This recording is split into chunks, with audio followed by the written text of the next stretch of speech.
Konnichiwa and welcome to episode 5 of the Leadership Japan podcast, and I am your host in Tokyo, Dr. Greg Story, president of Dale Carnegie Training Japan, and much more importantly, you are a student of leadership, highly motivated to be the best in your business field.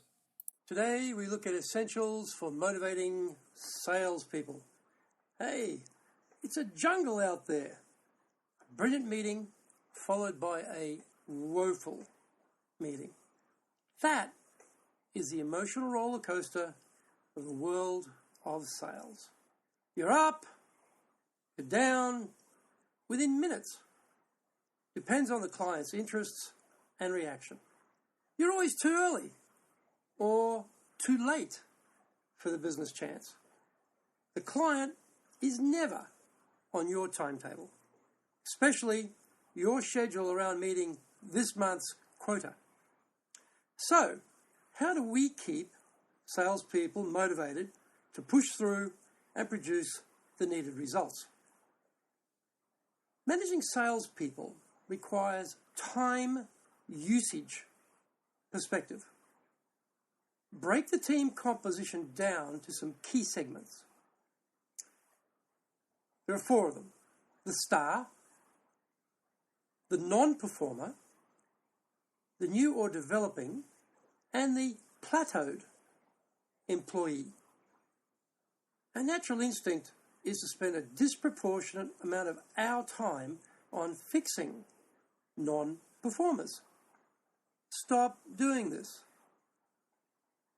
Instead, spend only 10% of your time on them, give them clear guidelines, firm activity targets, lots of encouragement, and sell them hope. Tell them they can do it, but let them do it. Don't do it for them. Send them to training to get the required skills. The plateaued employee should get slightly more attention, around 15% of your valuable time. This group needs you to model the sales process, to go together on joint calls, and to receive your coaching.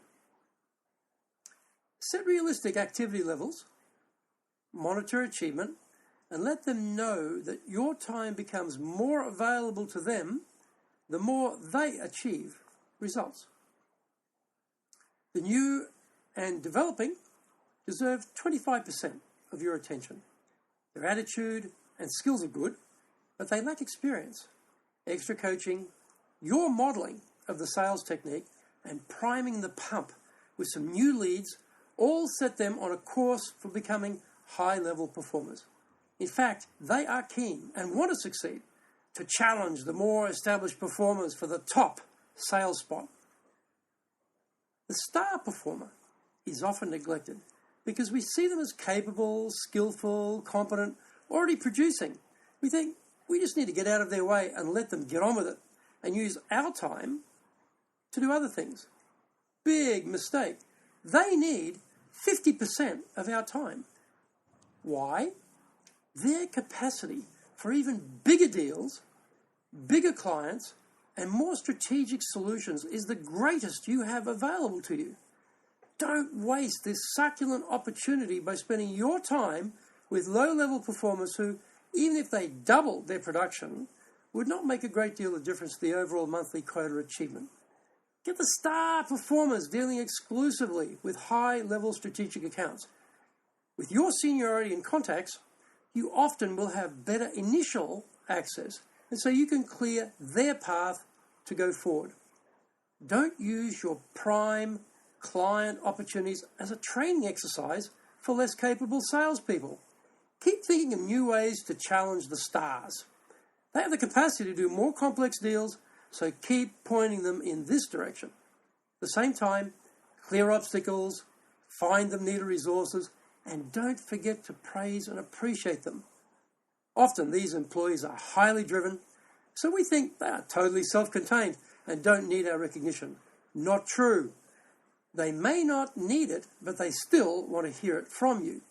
Formal, informal, and daily recognition tools are some of the basics in the sales manager's toolbox. Examples of formal recognition are rewards, reward trips, plaques and pins, while informal acknowledgement is a spontaneous recognition of milestones achieved. Examples include an individual or team lunch, tickets to a film or a sporting event, a holiday, or food. Daily appreciation might include a simple thank you, a congratulatory handwritten note, or recognition in front of the group. Be careful with this last point in Japan. Being singled out for praise in front of one's peers can be uncomfortable in a group-oriented culture like Japan, where fitting in is more valued than standing out. Murahachibu, which means banishment from village collective celebrations and joint activities, was a traditional exclusion technique used to punish those who didn't fit in. Japanese know that in many cases, if you stand out in Japan, the knives will come out. So very often, give the praise in private. It's a safer bet. However, when you do give praise, be it in private or in public, be specific. Tell employees what you admire, the reason with actual evidence, and then ask them a question. Why? So you can shut up and they can do the talking. By the way, good job is the most pathetic form of praise that exists. It is so meaningless. Unfortunately, many bosses use it. Don't be one of them. Rather, be clear and precise about exactly what they did well.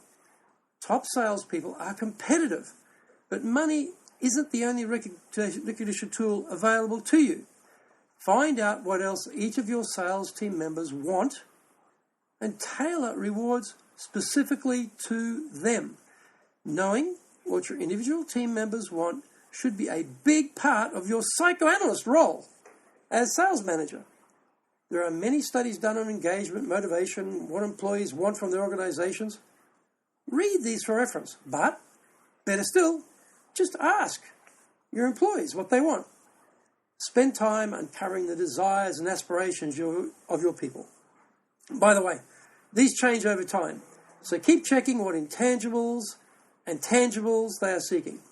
To motivate your team, try this. Praise early, praise often, praise with detail, and reward with what they want, not what you think they want. Good luck leading your sales team. Thank you for joining the Leadership Japan podcast. If you'd like to access more great insights and information, then go to japan.dalecarnegie.com.